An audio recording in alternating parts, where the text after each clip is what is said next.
선택의 광야. 신명기 1장 19절에서 46절 말씀입니다.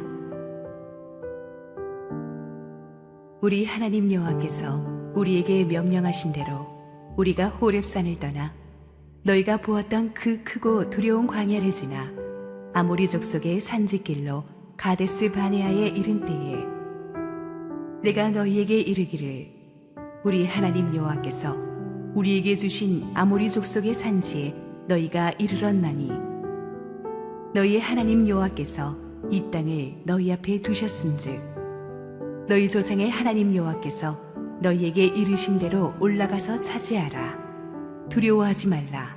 주저하지 말라 한즉 너희가 다 내 앞으로 나와 말하기를 우리가 사람을 우리보다 먼저 보내어 우리를 위하여 그 땅을 정탐하고 어느 길로 올라가야 할 것과 어느 성읍으로 들어가야 할 것을 우리에게 알리게 하자 하기에 내가 그 말을 좋게 여겨 너희 중 각 지파에서 한 사람씩 12를 택하매 그들이 돌이켜 산지에 올라 에스골 골짜기에 이르러 그곳을 정탐하고 그 땅의 열매를 손에 가지고 우리에게로 돌아와서 우리에게 말하여 이르되 우리의 하나님 여호와께서 우리에게 주시는 땅이 좋더라 하였느니라. 그러나 너희가 올라가기를 원하지 아니하고 너희의 하나님 여호와의 명령을 거역하여 장막 중에서 원망하여 이르기를 여호와께서 우리를 미워하심으로 아모리 족속의 손에 넘겨 멸하시려고 우리를 애굽 땅에서 인도하여 내셨도다. 우리가 어디로 가랴? 우리의 형제들이 우리를 낙심하게 하여 말하기를 그 백성은 우리보다 장대하며 그 성읍들은 크고 성곽은 하늘에 닿았으며 우리가 또 거기서 아낙 자손을 보았노라 하는도다 하기로 내가 너희에게 말하기를 그들을 무서워하지 말라. 두려워하지 말라. 너희보다 먼저 가시는 너희의 하나님 여호와께서 애굽에서 너희를 위하여 너희 목전에서 모든 일을 행하신 것 같이 이제도 너희를 위하여 싸우실 것이며 광야에서도 너희가 당하였거니와 사람이 자기의 아들을 안는 것 같이 너희의 하나님 여호와께서 너희가 걸어온 길에서 너희를 안으사 이곳까지 이르게 하셨느니라 하나 이 일에 너희가 너희의 하나님 여호와를 믿지 아니하였도다. 그는 너희보다 먼저 그 길을 가시며 장막 칠 곳을 찾으시고 밤에는 불로 낮에는 구름으로 너희가 갈 길을 지시하신 자이시니라. 여호와께서 너희의 말소리를 들으시고 노하사 맹세하여 이르시되 이 약한 세대 사람들 중에는 내가 그들의 조상에게 주기로 맹세한 좋은 땅을 볼 자가 하나도 없으리라. 오직 여분네의 아들 갈렙은 온전히 여호와께 순종하였은즉 그는 그것을 볼 것이요 그가 밟은 땅을 내가 그와 그의 자손에게 주리라 하시고 여호와께서 너희 때문에 내게도 진노하사 이르시되 너도 그리로 들어가지 못하리라. 내 앞에 서 있는 눈의 아들 여호수아는 그리로 들어갈 것이니 너는 그를 담대하게 하라. 그가 이스라엘에게 그 땅을 기업으로 차지하게 하리라. 또 너희가 사로잡히리라 하던 너희의 아이들과 당시에 선악을 분별하지 못하던 너희의 자녀들도 그리로 들어갈 것이라. 내가 그 땅을 그들에게 주어 산업이 되게 하리라.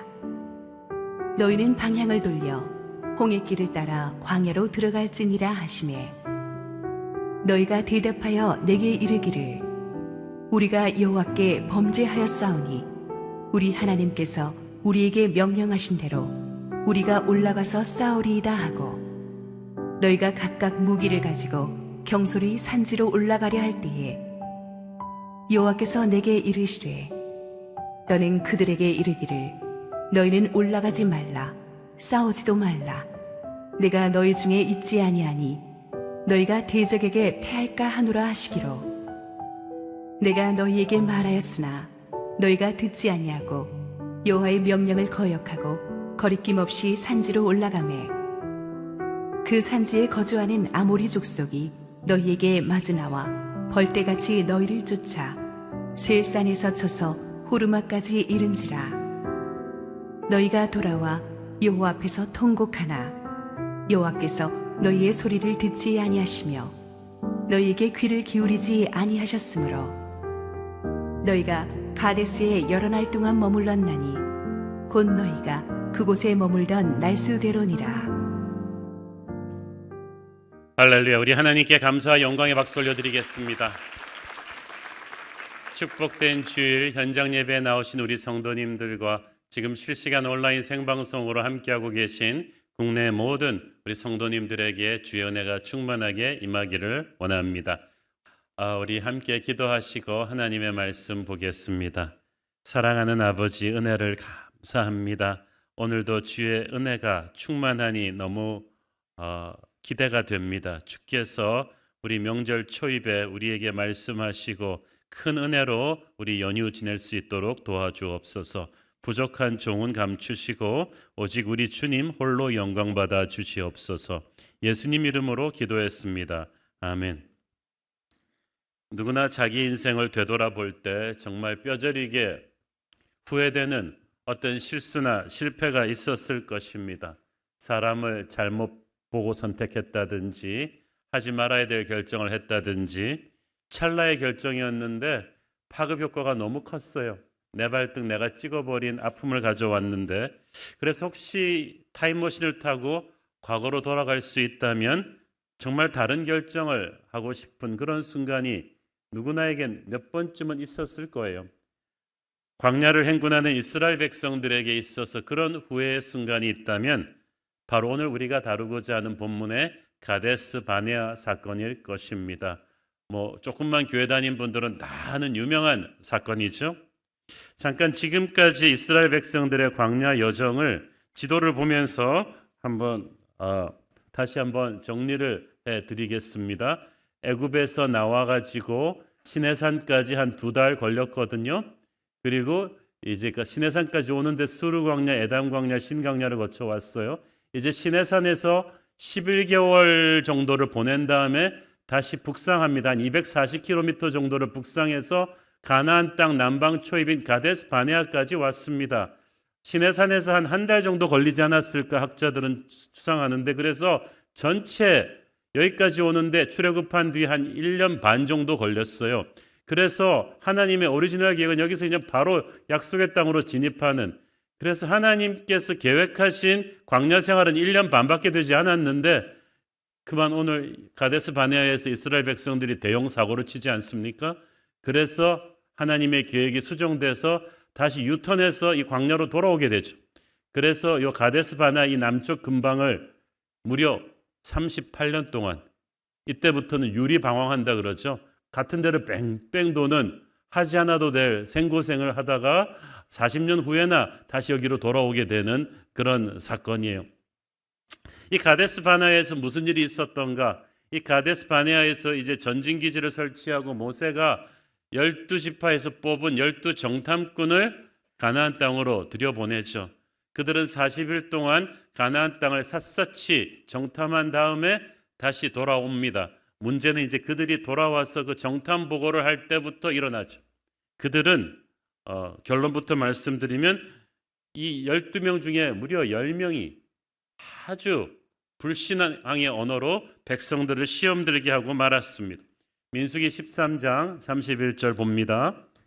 그와 함께 올라갔던 사람들은 이르되 우리는 능히 올라가서 그 백성을 치지 못하리라. 그들은 우리보다 강하니라 하고, 그들의 결론은 약속의 땅이 좋긴 좋은데 그곳에 있는 백성들이 우리보다 강하니까 싸움도 해볼 필요가 없다. 싸우기도 전에 백기부터 들었습니다. 그리고 나서 그들의 부정적인 말을 정당화하기 위해서 아주 하나님이 주신 약속의 땅이 악평합니다. 그러니까 하나님이 왜 이런 땅을 우리에게 줬느냐, 이런 의도를 가지고 한 말이죠. 민수기 13장 32절 33절 보십시오. 이스라엘 자손 앞에서 그 정탐한 땅을 악평하여 이르되 우리가 두루 다니며 정탐한 땅은 그 거주민을 삼키는 땅이요 거기서 본 모든 백성은 신장이 장대한 자들이며 거기서 네피림 후손인 아낙 자손의 거인들을 보았나니 우리는 스스로 보기에도 메뚜기 같으니 그들이 보기에도 그와 같았을 것이니라. 참 기가 막힐 일입니다. 이 정탐꾼들이 하나님이 주신 약속의 땅을 그 거주민을 집어삼키는 땅, 저주의 땅이라고 불러버린 거야. 하나님이 얼마나 상처받으셨겠어요. 반면에 마귀는 또 얼마나 회심의 미소를 지었겠습니까? 두려움에 사로잡히면 상대를 이렇게 극단적으로 과대평가하게 됩니다. 우리가 거기서 본 모든 백성은 신장이 장대한 자들이다. 거기서 아낙 자손이 제일 컸겠죠. 그렇지만 어떻게 모든 백성이 신장이 장대했겠어요? 제가 미국에 이민 갈 때 제가 한국에서 TV로 본 외화들을 보면서 미국 사람들은 전부 다 존 웨인처럼 키 큰 카우보이들인 줄 알았어요. 가보니까 저보다 작은 사람도 많아요. 그러니까 그 사람들은 다 장대한 자들이다. 이거는 과장된 거짓말이죠. 네프림의 후손들이다. 네프림이란 누굽니까? 노아 홍수 이전에 존재하던 전설의 용사들입니다. 그런데 그 네프림과 아낙 자손이 한피라는 것을 증명할 아무 자료도 없는데도 그들이 자기들의 말에 힘을 싣기 위해서 일부러 적을 굉장히 무적의 용사들인 것처럼 포장한 것입니다. 게다가 오늘 본문 신명기 1장 28절에 보니까 그들의 성벽은 하늘에 닿았다. 그런데 가나안 땅에서 가장 높은 여리고성 성벽이 10m 정도입니다.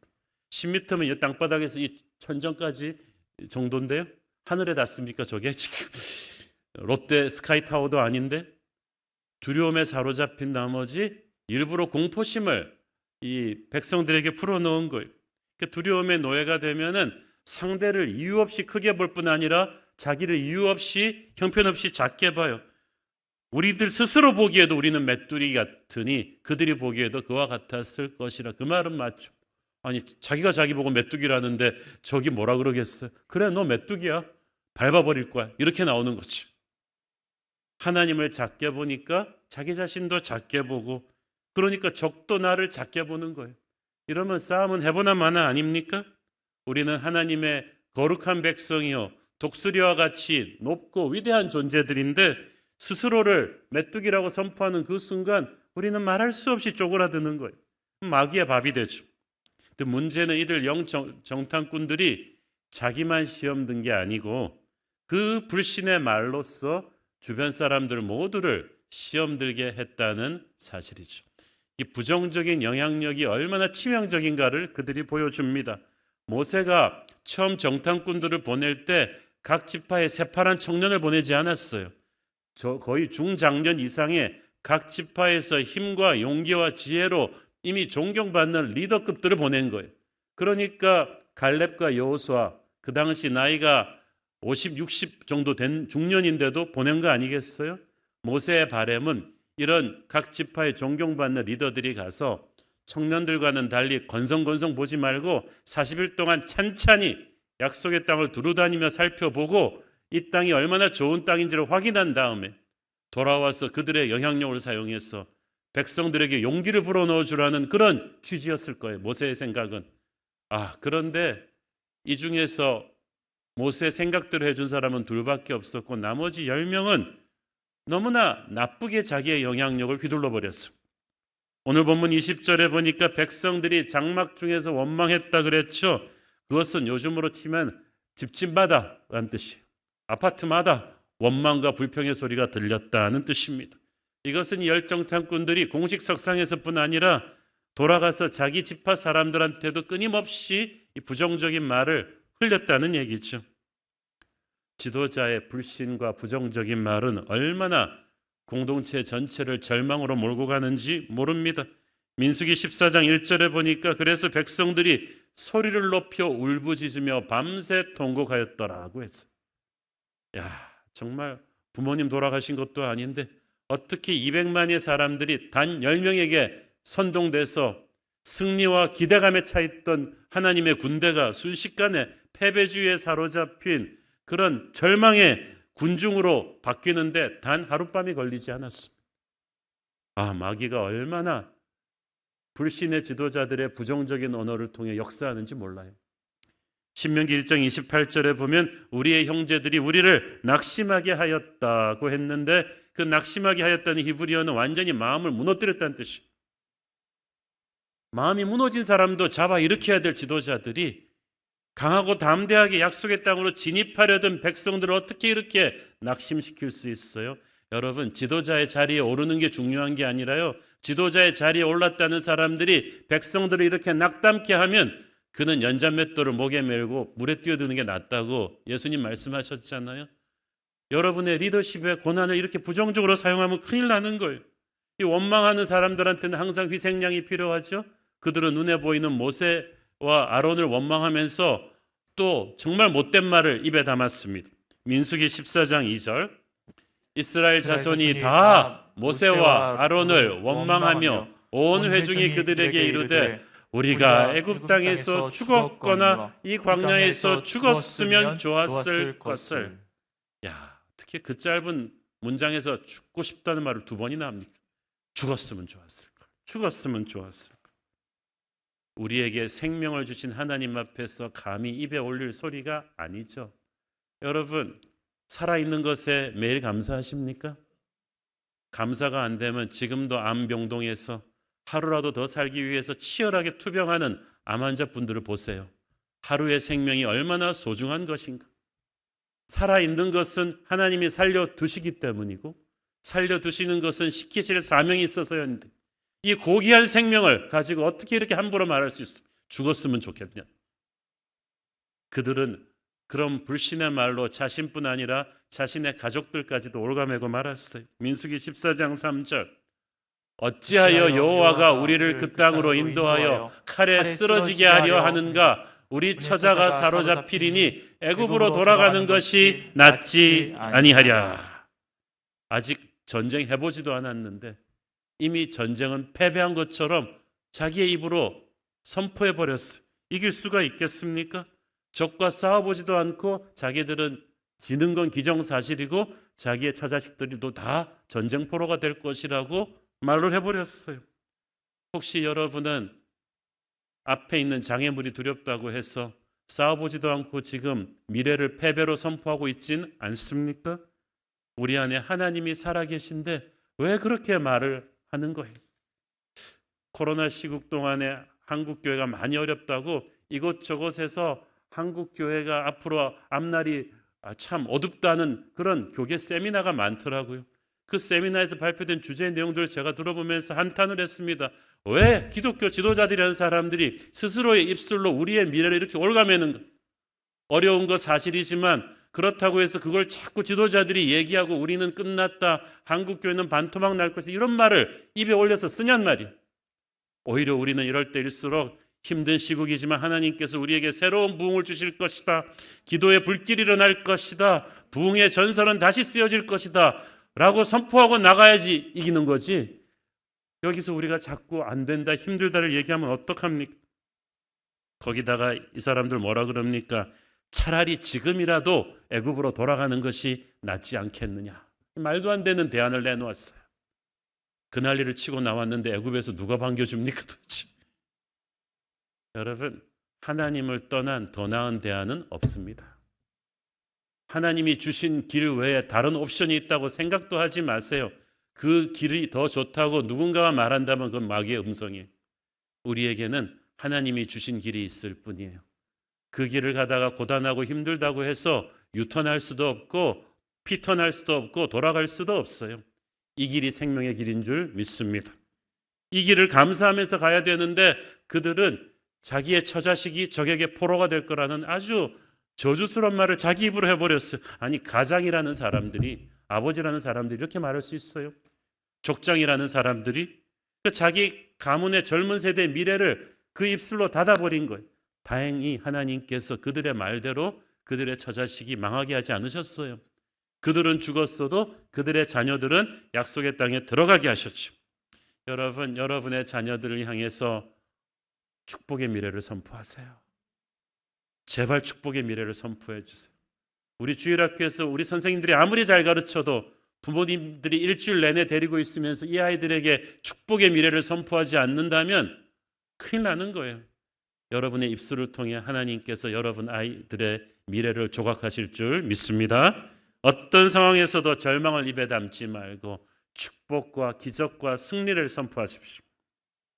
불평과 원망의 말은 하나님의 백성들을 병들게 하는 코로나보다 훨씬 무서운 바이러스인 줄 믿으시길 바랍니다.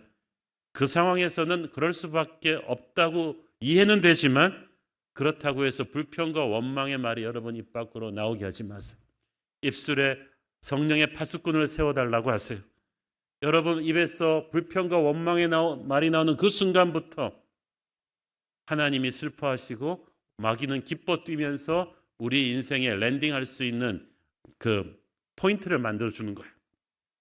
불평과 원망이 입에서 나오는 그 순간부터 그 말의 힘이 우리를 끌고 갔어요. 우리의 영을 혼탁케 합니다. 그때부터 문제가 커 보이고 하나님이 안 보여요. 패닉에 빠지는 거예요. 불평과 원망을 그쳐야 하나님의 임재가 인식되기 시작하죠. 하나님의 백성들은 자기 말에 책임을 지도록 하십니다. 하나님께서. 민수기 14장 28절 이 말씀은 사실 우리 인생 말씀으로 항상 기억해야 돼요. 시작. 그들에게 이르기를 여호와의 말씀에 내 삶을 두고 맹세하노라. 너희 말이 내 귀에 들린 대로 내가 너희에게 행하리니. 다시 해볼까요? 너희 말이 내 귀에 들린 대로 내가 너희에게 행하리니. 여러분은 하나님의 귀에 어떤 말을 그동안 들려드렸나요? 차라리 광야에서 죽었으면 좋겠다. 그래? 죽어라. 38년 동안 죽이셨어요. 한 명씩. 하루에 수십 명씩 죽이니까 200만이 다 죽고 세대 교체가 됐겠죠. 죽겠다고 하니까 죽게 되는 거야. 이미 스스로의 패배를 입으로 선포한 사람들에게 할 수 있겠습니까? 어떤 엄마가 자기 고생하면서 애를 키우는데 애가 워낙 말을 안 들으니까 어느 날 화가 나서 아들한테 그렇게 말해요. 야무짝에도 쓸모없는 놈. 그 순간에 성령께서 이 엄마에게 확 임하신 거예요. 그래? 네 말대로 내가 해주랴. 지금 당장 그렇게 해줄 수 있다. 또 엄마가 너무 놀란 거예요. 성령께서 이 엄마에게 계속해서 경책하시는 거예요. 너는 왜 내가 보배롭고 존귀하게 만든 존재를 네 아들이 네 아들이냐? 나의 아들을 너에게 잠시 맡긴 것뿐인데 너는 왜 지금 좀 속이 상한다고 해서 창조주인 내가 만든 저 존귀한 존재를 아무짝에도 쓸모없는 놈이라고. 진짜 그렇게 되기를 원하는 것이니 네 입에서 들리는 대로 내가 행하기를 원하느냐. 그래서 너무나 이 엄마가 충격을 받았어요. 그때부터 막 눈물을 흘리며 회개하는 거예요. 여러분 그래요. 세상은 우리 아이들을 안 그래도 굉장히 사나운 말로 루저, 돌대가리, 열등생 안 그래도 그렇게 하는데 엄마까지 그러면 어떻게 해요? 여러분은 막 그렇게 속상해서 막 말이 나오려고 할 때도 성령의 힘으로 그냥 이 축복의 통로 같으니라고 막 이러면서 너는 보배롭고 존귀한 존재다. 지금은 좀 그래도 너는 요셉이 될 것이고 다니엘이 될 것이고 하나님의 영광스러운 그런 존재가 될 거라고 여러분이 믿음으로 계속 선포를 해야 여러분의 아이들의 운명이 그렇게 바뀌어요. 기독교 역사를 바꾼 어거스틴이나 허슨 테일러도 청소년기에 상당히 방탕한 사람이었다는 거 아십니까? 부모 속을 그렇게 썩였지만 믿음의 부모들이 눈물로 기도하며 축복의 미래를 계속 선포했기 때문에 그들은 기독교 역사를 바꾸는 위대한 인물들이 되었던 거예요. 여러분 이번 구정 연휴를 맞아서 여러분 자녀들에게 항상 그렇게 선포하기를 바랍니다. 여러분이 죽겠다고 하고 못 쓰겠다고 하면 전능의 하나님이 역사하실 문을 닫아버리는 거예요. 왜냐하면 부정적인 믿음도 믿음이거든요. 너희가 마음으로 믿고 입으로 시인해서 구원에 이르느니라. 여러분의 믿음을 입으로 고백하는 것인데 얼마나 중요한지 몰라요. 자꾸 부정적인 말을 하는 것은 절망의 미래를 스스로 만들어가는 꼴입니다. 운명을 탓하지 마세요. 지금 운명을 여러분의 언어가 만들고 있음을 믿습니까? 말로 자승자박을 해버리면 안 돼요. 잠언 6장 2절을 보십시오. 네 입의 말로 네가 얽혔으며 네 입의 말로 인하여 잡히게 되었느니라. 영적으로 패배하는 사람의 특징, 그렇게 교회를 열심히 다니면서도 습관적으로 부정적인 말, 남 디스하는 말, 이런 말들을 자주 해요. 그러면 안 돼요. 하나님은 여러분의 말을 듣고 계십니다. 영적인 세계에서 그것이 축복이든 저주든 그대로 이루어질 수 있어요. 그러므로 조그만 어려움을 가지고 극단적인 말을 하지 마세요. 성경은 죽고 사는 것이 혀의 능력에 달려 있다고 했어요. 아무리 똑똑한 사람도 부정적인 불신의 말을 계속하면 하나님이 그에게서 등을 돌리실 것입니다. 특히 열정탐꾼들처럼 각 지파의 영적 지도자들이라고 하는 사람들이 그런 불신의 언어를 하니까 그들뿐 아니라 그들의 말을 듣는 사람들까지도 같이 망하잖아요. 얼마나 무서운 일입니까? 여러분, 부정적인 지도자를 따라가지 마세요. 그 사람들에게 현혹되지 마세요. 긍정적이고 미래지향적인 믿음의 언어, 축복의 언어를 말하는 지도자를 잘 분별하기를 바랍니다. 그들을 따라서 여러분도 믿음의 언어를 계속해서 선포하면 하나님께서 여러분의 힘든 현실을 뚫고 기적의 미래를 주실 줄로 믿습니다. 자, 그런데 이 10명의 정탐꾼들이나 이스라엘 백성들의 원망이 하루아침에 실수로 튀어나온 말이 아니에요. 성경에 보면 마음속에 가득한 것을 입으로 말한다고 했어요.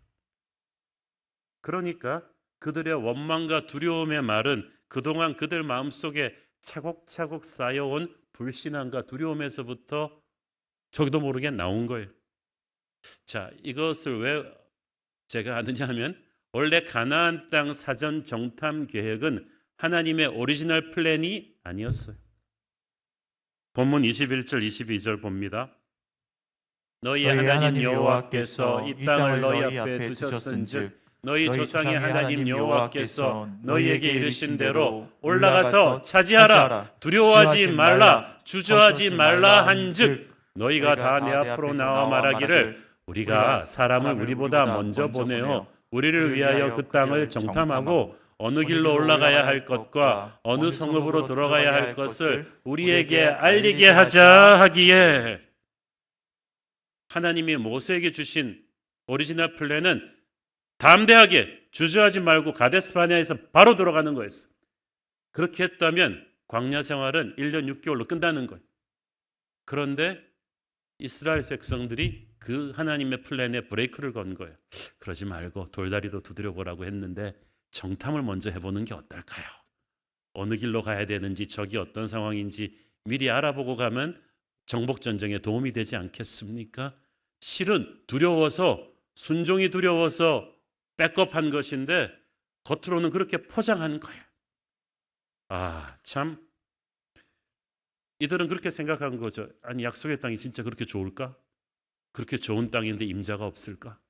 사나운 백성들이 지키고 있다는데 우리가 할 수 있을까? 이 의심과 두려움 때문에 순종하기를 꺼려했다는 거예요. 그래서 일단 정탐꾼들부터 보내보자 그러면서 자기들의 불순종을 합리화한 건데 참 안타깝습니다. 출애굽한 뒤 지금까지 1년 반 동안에 전능하신 하나님께서 이스라엘에게 얼마나 많은 기적을 보여주셨습니까? 우리는 그 중에 하나라도 봤으면 평생 하나님을 의심하지 않을 것 같은 기적들이잖아요. 홍해를 갈라주고 애굽에 10가지 재앙을 내리고 만나와 메추라기를 내려주고 사막에서 생수를 터뜨려주는 기적을 수도 없이 체험했는데 아직도 하나님을 온전히 신뢰를 못해요. 그동안에 노골적으로 하나님께 원망하고 대든 것만 9번이 넘어요. 그게 불평과 원망이 습관화되면 큰일 나. 이게 쌓이고 쌓여서 결정적인 때에 대형 사고로 폭발해버렸어. 두려움에 가득 찬 그들은 바로 순종하기 싫어서 먼저 가나안 정탐부터 하자고 모세에게 요구한 거예요. 21절에 보니까 모세가 두려워하지 말라, 주저하지 말라고 했죠. 왜냐하면 이게 연결이 돼 있어. 주저는 순종을 늦게 하는 거예요. 그런데 두려우니까 순종을 늦게 하는 거죠. 근데 늦게 하는 순종은 순종이 아니죠. 제가 하나님 같았으면 굉장히 화가 났을 것 같아요. 아니, 이것들이 이때까지 1년 6개월 동안 그 많은 기적을 보여줬는데 이제 약속의 땅으로 들어가기만 하면 되는데 두려워서 못 들어가겠다는 이들의 모습에 화가 났을 것입니다. 그렇지만 하나님은 정말 착하신 분이어가지고 참으셨어요. 그래, 아직 믿음이 어리니까 그렇겠지. 그렇다면 너희들 원하는 대로 정탐꾼을 보내봐라. 가서 그 땅이 얼마나 좋은지 확인을 한 다음에 들어가도록 하자. 하나님이 한 걸음 물러서셔서 기다려 주신 거예요. 그래서 모세는 12명의 정탐꾼들을 뽑아서 그 땅을 어떻게 정착할 것인지 자세한 임무를 줍니다. 그러면서 중요한 말을 하죠. 민수기 13장 20절에 보면 모세가 이 정탐꾼들 보내면서 딱 한마디 합니다. 담대하라. 담대하라. 왜냐하면 정탐꾼들은 똑똑해요. 각 지파의 엘리트급 지도자들이에요. 그런데 이 똑똑한 사람들이 많은 것을 보고 들을 텐데 이것을 정보는 수집보다 분석이 더 중요하잖아요. 이것을 제대로 해석하기 위해서는 영적 담대함, 이 영적인 담대함은 믿음에서 오는데 믿음이 있어야 이걸 제대로 해석을 하는 거예요. 그렇지 않고 믿음의 눈으로 정탐하지 않으면 오히려 정탐이 그들의 불신을 더 증폭시킬 수 있었기 때문이죠. 지금 그들은 들어가서 이 집을 살지 말지를 결정하는 게 아닙니다. 이미 이 집은 하나님이 사주신 집이에요. 근데 이 집을 어떻게 들어가서 장악하고 경영할 것인지 그거 알기 위해서 보낸 것인데 모세는 그 생각으로 보낸 것인데 이 들어가는 12명의 정탐꾼들 중에서 10명은 그게 아니었어요. 출발할 때부터 하나님께 대한 불신이 있었어요. 그러니까 조금 있으면 알게 되지만 똑같은 것을 보고 들었는데도 너무나 다른 결론을 내리는 거예요. 모세는 들어가서 땅의 경비 상태와 여기가 농업에 적합한지 목축에 적합한지 여러 가지 디테일한 플랜을 짜오라고 살펴보라고 했어요. 믿음의 눈으로 보고 오라는 거죠. 그런데 결론이 이상하게 나왔잖아요. 무엇을 보는가 이상으로 중요한 것은 어떤 눈으로 보는가입니다. 이들은 똑똑했지만 똑똑하면 뭐합니까? 두려움에 사로잡힌 엘리트는 아무 소용이 없어요. 이들은 가서 가나안 민족의 장대함과 큰 성벽들만을 묵상하다가 겁에 질려버렸어요. 자, 어느 기업에서든지 R&D를 중시하죠. 사업에 투자하기 전에 그 사업 아이템에 대한 여러 가지 것들을 연구하고 분석하는 걸 경영 용어로 R&D라고 하지 않아요? 그런데 이 10명의 부정적인 정탐꾼들이 가나안 땅에 들어가서 R&D를 하는데 믿음이 없이 R&D를 하니까 그들의 연구 결과는 순종이 아니라 낙담이었어요. 그러면 그렇지, 이건 너무 힘들어. 그래서 그 R&D를 왜 내가 못하는지를 정동하는 데 쓰는 거예요. 와, 하나님은 약속의 땅을 주겠다, 가서 어떻게 할 것인지 가서 좀 너희들이 구체적인 실행 계획을 짜보자 했는데 정탐꾼들은 돌아와서 가보니까 우리가 정복할 수 없는 땅 맞대요. 우리의 불신대로대요. 하나님의 비전 자체를 엎어버리자는 거예요. 이미 하나님께서 승리를 약속해 주셨고 그 승리를 어떻게 취할 것인지를 인도하시고자 하는데 이들은 불신앙 때문에 아이가 하지 말자고 백업해 버렸어요. 시커먼 안경을 끼고 아무리 열심히 봐야 모든 게 어둡게 보입니다. 불신의 눈으로 보니까 이들의 가나안 땅 R&D는 완전히 독이 되어 버렸죠. 여러분, 두려움은 얼마나 부정적인 힘이 있는지 몰라요. 제2차 세계대전 때 실제 전장에서 죽은 미군 병사들의 수는 한 20여만 명 정도 됩니다. 그런데 후방에서 미국 본토에서 전쟁터에 자녀들을 보내놓고 노심초사하다가 이 전쟁이 주는 압박 때문에 근심하고 괴로워하다가 심장마비로 죽은 사람이 100만 명이 넘어요. 그러니까 실제 전투에서 전사한 병사들의 5배 사람들이 후방에서 두려움 때문에 죽은 거예요. 지금 이스라엘 백성들이 그래요. 지금 가나안 땅에 들어가서 칼 한 번 안 마주쳐 봤어요. 뭐 싸우다 죽으면 억울하지라도 않죠. 싸워보지도 않고 이미 죽였어요, 자기 자신들을. 우리는 끝났다.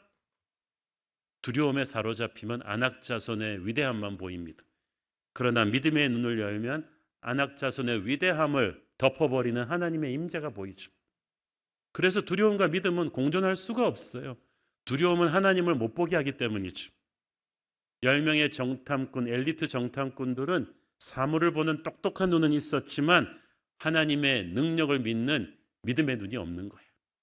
오늘날도 보면은 인간적으로는 똑똑한데 믿음의 눈이 없는 사람들 왜 안 된다는지에 대해서 말들이 많아요. 그 말은 나도 하겠어. 왜 안 되는지에 대해서. 이스라엘 백성들은 자신들과 하나님이 함께 하신다는 그 중요한 사실을 계산해서 빠뜨린 거예요. 그게 불신입니다. 불신은 현실을 영리하게 파악하는데 하나님을 계산해서 빠뜨리니까 불신이에요. 신명기 1장 32절 보십시오. 이 일에 너희가 너희의 하나님 여호와를 믿지 아니하였도다. 처음부터 안 믿고 간 거예요, 정탐을. 그러니까 뭘 받겠어요? 그 땅을 좋은 건 인정하지만 그 땅의 정복은 불가능하다고 생각한 거예요. 히브리서에 보면 믿음이 없이는 하나님을 기쁘시게 할 수 없다고 했어요. 이것이 치명타입니다. 왜냐하면 하나님을 기뻐해야, 하나님을 기쁘시게 해야 하나님이 우리 마음에 소원을 이루어 주신다고 했는데 믿음이 없으면 하나님을 기쁘시게 못해요. 그러면 소원은 끝입니다. 거기서. 하나님의 사람이 하나님을 불신하는 것만큼 더 큰 죄악은 없습니다. 하나님은 불신하는 사람을 위해서는 아무것도 하지 않으세요. 그래서 예수님도 항상 기적을 행하시기 전에 물어보셨잖아요. 네가 작은 믿음이라도 있느냐? 겨자씨만한 믿음이라도 있느냐? 그걸 확인을 하시잖아요. 불신은 하나님의 맥이 빠지게 합니다. 하나님이 뒤로 물러서십니다. 약속의 땅으로 가는 문이 닫혀버린 거예요. 여러분, 그렇게 지금 불신으로 문을 닫아버린 분이 있다면 문제를 두려워하지 마세요. 하나님을 초대하세요. 하나님과 같이 가면 일이 됩니다. 잠언 29장 25절을 보십시오. 사람을 두려워하면 올무에 걸리게 되거니와 여호와를 의지하는 자는 안전하리라. 아멘. 상황이 불가능해도 여호와를 붙잡는 자는 소망이 있습니다. 곤충 좋아하시는 분들은 이 호박벌, 이 범블비를 한 번쯤은 보신 적이 있으실 것입니다. 이 범블비가요, 저 작은 체구로 2cm가 안 됩니다. 하루 팔팔 날아다니는 게 150kg가 넘는다고요. 엄청 활동량이 높은 호박벌인데 더 히트는 이 곤충학자들에 의하면 이 범블비가 이 날개가 몸에 비해서 좀 너무 가늘고 작잖아요. 저 날개로 저 몸을 띄울 수 있을 만한 힘을 못 낸대요. 그래서 체형학적으로는 못 나는데 얘가 150km 넘게 펄펄거리고 날아다녀. 왜 그럴까? 좀 웃기는 말 같지만 호박벌이 자기가 못 나는 걸 모른대요. 자기가 체형학적으로 날 수 없다는 말을 모르고 그저 주변에 날아다니는 말벌, 굴벌, 딸벌 다 보면서 나도 나는구나 그러면서 막 난다는 거죠. 그래서 150km가 넘게 날아다닌다는 거. 참 희한하죠. 무식하면 용감하다는 게 바로 그런 말인데 사람도 마찬가지예요. 우리 주변에는 너무나 똑똑한데 능력도 많은데요. 내 능력이 작다고, 나는 날 수 없다고 분석해가지고 포기한 분들이 너무나 많아요. 그러나 믿음의 사람은 능력이 부족해도 내게 능력 주시는 자 안에서 내가 모든 것을 할 수 있느니라 라고 담대하게 나가는 그 믿음이 있는 거예요. 두 명의 정탐꾼 여호수아와 갈렙이 바로 그 호박벌 믿음을 가진 사람이.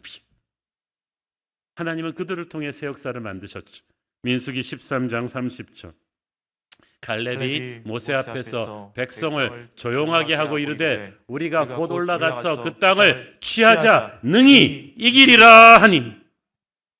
이거 쉽지 않아요. 지금 200만 백성들이 부정적인 열정탐꾼들에 휩쓸려 가지고 지금 막 통곡을 하면서 안 된다고 죽겠다고 하는데 딱 두 명이 왕따 당할 각오를 하고 나서서 우리는 할 수 있다. 우리는 할 수 있다. 자, 여러분, 갈렙과 여호수아는 현실을 모르는 그냥 무모한 낙천주의자라서 그랬을까요? 갈렙과 여호수아도 아넥 자손 봤어요.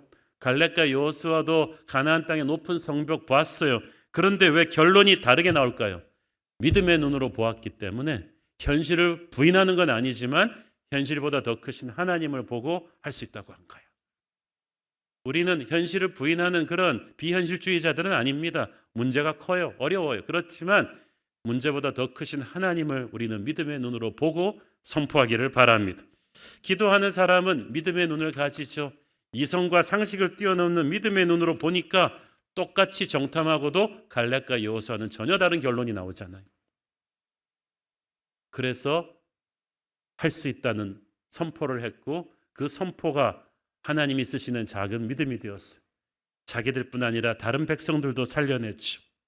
원망의 언어가 미래를 닫아버렸다면 비전의 언어는 축복의 미래를 열게 합니다. 실제로 이로부터 38년 뒤 약속의 땅의 문을 누가 열입니까? 갈렙과 여호수아가 열어요.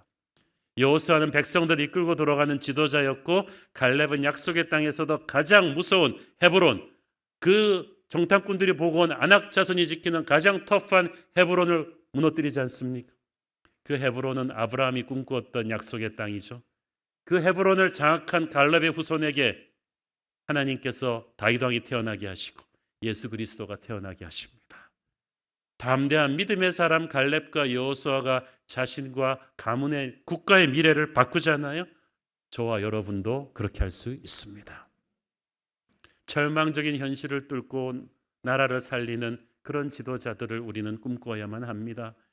19세기 중반 덴마크는 프러시아와 오스트리아 연합군과의 전쟁에서 참패를 당합니다. 그래서 덴마크 지도 보시면 아시겠지만 그 국토 중에서 3분의 1을 승리한 독일에게 떼주는데 그 3분의 1이 남부의 곡창지대, 우리나라로 말하면 호남평야 같은 노른자 땅을 떼주고 말았어요. 남은 국토라고는 먼지 펄펄 나는 모래 황무지뿐이에요. 그리고 막대한 전쟁 배상금까지 물어주면서 덴마크 경제는 파탄에 빠졌습니다. 청년들은 술과 담배로 세월을 보냈고 백성들은 이러다가 나라 망하겠다는 자포자기에 빠져 있었습니다. 그런데 그때 니콜라이 그룬투비라는 루터교 목사님이 일어났습니다. 그는 덴마크 국민들을 성경책을 들고 일으켜 깨웠습니다. 하나님을 사랑합시다. 자연을 사랑합시다. 나라를 사랑합시다. 하나님 사랑, 자연 사랑, 나라 사랑. 그룬투비의 유명한 3애 정신이죠. 그리고 그룬투비는 학교를 세우고 성경을 바탕으로 실용적인 농업, 낙농 기술 교육을 시킨 거예요. 그가 세운 학교에서 모여든 청년들은 날마다 성경을 읽고 기도하면서 같이 일하고 공부하며 어떻게 하면 이 덴마크의 남은 박토를 옥토로 바꿀 것인지 연구하고 공부하기 시작합니다. 그룬투비 목사님은 말했습니다. 전쟁에 진 우리는 돈도 없고 군사력도 없다. 그러나 물리적인 힘이 없다 할지라도 하나님의 은혜로 우리가 위대한 국민성으로 새로운 국가를 건설할 수 있다 하면서 국민들을 격려했어요. 그래서 100% 성경에 기초한 국민 성격 개조 운동과 농민 부흥 운동을 벌였어요. 특히 구룬투비 목사님은 사도행전 3장 6절 말씀, 성전 문 앞에 앉은 병이에게 베드로가 했던 그 말씀을 네덜란드 국민들에게 선포했습니다. 은과 금은 내게 없으나 내게 있는 건 내게 주니 곧 나사렛 예수의 이름으로 일어나 걸어라. 앉은 병이처럼 앉아있는 나의 조국 덴마크여 일어나 걸어라. 나사렛 예수의 이름으로 일어나 걸어라. 그리고 황무지를 개간하고 나무를 심고 오늘날 덴마크가 세계적인 농업국가, 낙농국가로 발돋움할 수 있는 기반을 닦았습니다. 위대한 지도자 구룬투비의 믿음의 리더십으로 덴마크는 오늘날 세계 최인류 국가가 되었죠. 통계 보시면 나오겠지만은 국민소득이 6만 불이 넘습니다.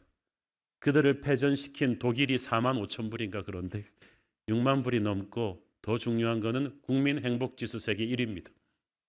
우리나라가 참고로 57입니다. 우리는 우리가 행복하다고 생각하지를 않는데 덴마크 국민들은 자기 조국에 대한 자부심이 하늘을 찔러요. 어떻게 황무지가 되었던 나라가 이렇게 일어날 수 있습니까? 바로 덴마크의 갈렙과 여호수아 구룬투비 한 사람 믿음의 리더가 쓰니까 나라를 바꾸는 거예요. 이 중요한 시점에 우리 대한민국을 다시 살리는 구룬투비 같은 믿음의 지도자들이 나오기를 기도합시다. 우리 세대가 아니라면 우리 뉴젠 주일학교 자녀들의 세대에서라도 민족을 살리는 갈렙과 여호수아 구룬투비 같은 리더가 나와야 되는 거예요. 한 사람의 리더만 있으면 되는 거예요. 가데스 바네아는 선택의 광야였습니다. 여기서 불평불만하고 원망하는 부정적인 리더십에 선동된 백성들로 인해서 하나님은 진노하셨습니다. 바로 들어갈 수 있는 가나안 땅에서 그들은 다시 유턴당해가지고 가데스 바네아 밑에 지역을 38년을 유리방황하면서 그 불평과 원망의 출애굽 1세대가 다 죽지 않습니까? 갈렙 여호수아 빼놓고 불신의 대가는 이렇게 참혹해요. 열매 없는 삶으로 끝나는 거예요. 너무너무 안타까운 일이에요. 왜냐하면 이들이 이 가데스 바네아에 처음 서 있던 시점이 팔레스타인의 포도 수확기인 7월 말이었어요. 그러니까 그들은 하나님의 오리지널 플랜대로 바로 진입했더라면 그 땅에 풍성한 추수기에 들어가서 그 땅의 열매를 먹고 안정적으로 광야 생활을 끝낼 수 있었는데 그 중요한 선택의 시점에서 불평과 원망으로 자기들의 운명을, 자기들 자손들의 운명을 닫아버렸던 거예요. 그러므로 여러분, 지금 혹시 여러분이 선택의 광야 가데스 바네아에 서 있다면 정신을 바짝 차리십시오. 어떤 상황 속에서도 하나님을 의심하거나 원망하지 말고 믿음의 생각을 하시고 믿음의 말을 하십시오. 여러분과 여러분의 자녀들의 미래를 위해서 그렇게 하셔야 돼요. 그렇게 할 때 마귀가 떠나고 하나님이 여러분의 인생을 끌고 가실 것입니다. 하나님께서 우리를 기뻐하시고 반드시 약속의 땅을 차지하게 하실 줄 믿습니다. 기도하겠습니다. 우리 주님 은혜를 감사합니다. 선택의 광야 가데스 바네아에서 이스라엘 백성들처럼 어리석은 불신과 부정적인 말 하지 않게 하시고 갈렙 여호수아처럼 담대한 믿음에 선포하는 우리들 되게 하여 주시옵소서. 절명의 땅 덴마크를 성경적 리더십으로 바꾸었던 구룬트비 목사님처럼 우리와 우리의 자녀들, 낙심하고 있는 대한민국을 위대하게 바꿀 수 있는 그런 비전의 리더들 되게 하여 주시옵소서. 예수님 이름으로 기도했습니다. 아멘.